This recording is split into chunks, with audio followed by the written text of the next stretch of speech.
பாவம்யா big pass எல்லாத்தையும் ஒரு speech கொடுக்க சொல்றாரு. எல்லாரும் கொடுக்கும்போது ஜாக்லினால கொடுக்க முடியல. ஸோ அவங்க நல்லா எந்த இடத்துலையும் இந்த மாதிரி பயந்ததே கிடையாது. ஆனால் இது எனக்கு பயமாக இருக்குது. ஏன்னா அந்த வீடு எனக்கு ரொம்ப முக்கியம். அந்த வீட்டை விட்டு வெளியில் போகிறத என்னால் நினச்சி கூட பார்க்க முடியாது. ஸோ உங்களுக்கெல்லாம் இல்லாத தைரியம் வந்திருக்கு. எனக்கு இருக்கிற தைரியம் போயிடுச்சு. எனக்கு பயம்தான் வந்திருக்கு அப்படின்னு சொல்கிறாங்க. அதுக்கப்புறமா வந்துட்டு பிக் பாஸ் சொல்கிறாரு, உங்கள் எல்லாத்துக்கான கடைசி பணப்பெட்டி வாய்ப்பு அப்படிங்கிறாங்க.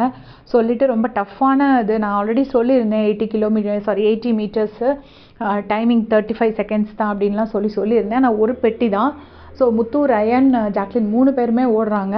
ஆனால் பிக் பாஸ் வந்து அவங்க 2 பேரும் இப்போ உட்கார சொல்லிட்டு ஜாக்லின் முதல்ல குரல் உயர்த்தினீங்க அப்படின்னு சொல்லிட்டாரு. ஸோ எனக்கு தெரிஞ்சு பிக் பாஸ் வந்து ஜாக்லினுக்கு தான் ஸ்கெட்ச் போட்டுட்டாருன்னு நினைக்கிறேன். ஒருத்தர் வெளியில் அனுப்பணும் மிட் வீக் எவிக்ஷனுக்கு பதிலான. ஏன்னா இது வந்து ப்ராக்டிக்கலி இம்பாசிபிள். அதுலேயும் இன்னொரு விஷயம் நோட்டீஸ் பண்ணிங்கன்னா ஜாக்லினுக்கு கதவு சாத்தலை. எல்லாருக்கும் கதவு சாத்துது அந்த டைம் வரும்போது. ஸோ பயந்து அவங்க டக்குன்னு அப்படி ஜம்ப் பண்ணியாவது உள்ளே விழுந்தாங்க. பவித்ராலாம் அப்படி தான் உள்ளே விழுந்தாங்க. ஸோ இது அந்த கதவும் சாத்தலை. நம்ம ப்ரமோவில் பார்த்துருப்போம். அண்ட் இன்னொரு விஷயம் பார்த்தீங்கன்னா, இப்போ வந்து ஜாக்லின் உட்காந்தப்பறம் எல்லாரும் சமாதானப்படுத்துகிறாங்க. இட்ஸ் ஓகேன்னு ஜாக்லின் பவித்ரா, சௌந்தர்யா, ரயன் எல்லாரும் சமாதானப்படுத்துகிறாங்க. அப்போ அவங்க சமாதானப்படுத்தும் போது ஜாக்லின் வந்து இரிட்டேட் ஆகுறாங்க. ஏன்னா அவங்களுக்கு வந்து அந்த சான்ஸ் போயிடுச்சு அப்படின்னு. அந்த 2 lakhs சான்ஸுங்கும் போது அவங்களுக்கு கொஞ்சம் லாங் டியூரேஷன் இருந்திருக்கும், ஓடி இருப்பாங்க. ஸோ அது மிஸ் ஆகிடுச்சேன்னு அவங்க கொஞ்சம் டென்ஷன் ஆகுறாங்க.